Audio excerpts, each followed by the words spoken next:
दिवाली की रोशनी नाबीना अफराद की ज़िंदगी में रोशनी बन जाए, इसके लिए नाबीनाओं ने अपने हाथों से दिवाली की अशिया तैयार करके खुद ही फ़रोख्त के लिए नुमाइश लगाई है। दिवाली को रोशनियों का त्यौहार कहा जाता है, लेकिन माशरे में रहने वाले नाबीनाओं के लिए रोशनी के कोई मायने नहीं है। रोशनी से महरूम इन जिंदगियों ने अंधेरे को शिकस्त देने की कोशिशें की हैं। हदगांव के बरट शेवड़ा गांव के नाबीना अफराद ने दिवाली में इस्तेमाल की जाने वाली अशिया को न सिर्फ तैयार किया है, बल्कि इसकी फरोख्त के लिए नांदेड़ में इसकी नुमाइश भी लगाई है। पुलिस कॉलोनी के गेट के सामने लगाई गई इस नुमाइश को खूब पजीराई भी मिल रही है।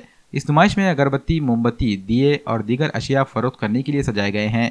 वाज़ेह रहे कि नाबीनाओं की फलाह व बहबूद के लिए हुकूमत यकीन दहानियाँ तो खूब करती हैं, लेकिन माशी तरक्की के लिए कोई ठोस पॉलिसी नहीं अपनाती।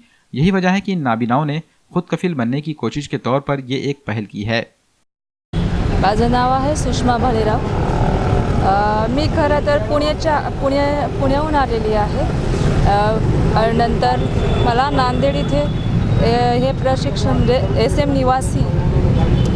निवासी तांत्रिक प्रशिक्षण पुनर्वसन केंद्र इथे मी अगरबत्ती, मेणबत्ती आणि कॉम्प्युटरसुद्धा आम्हाला शिकवलं जातं। हे मी प्रशिक्षण घेत आहे।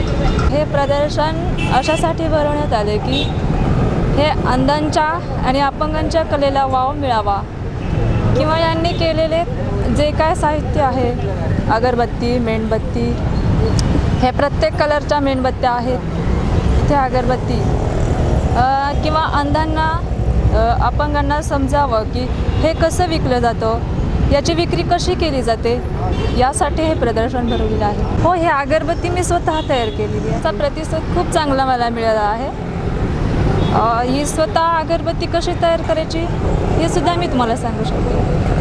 सर, सध्या दिवाळीचा सीझन चालू आहे आणि सगळ्यात उपेक्षित वर्ग असा म्हणजे आपला अपंग, अंध, मतिमंद मुलांचा, यांच्याकडे कोणी लक्ष देणार नसतं। अशा आनंदाच्या क्षणाच्या वेळीसुद्धा यांच्याकडे कोणी पाहणार नसतं। तर यांना जो काही आनंद भेटायला लागणार आहे, त्यांना जो काही आनंद मिळणार आहे, तर तो कसा मिळवून द्यायचा याचा प्रश्न आम्ही प्रयत्न करतो आहे। आणि त्यांनी ह्या ज्या वस्तू बनवलेल्या आहेत, दिवे म्हणा, अगरबत्ती, मेणबत्ती, द्रोण आहेत आमच्याकडे, तर ह्या सगळ्या विकून त्यांना नवीन जे एक आयुष्य सुरू करता येईल, याच्यातून जे काही उत्पन्न होईल तर त्यांना मिळवून देऊ आम्ही, आणि एक आनंद त्यांना मिळेल की दिवाळी सण एक आनंदात साजरा करतील।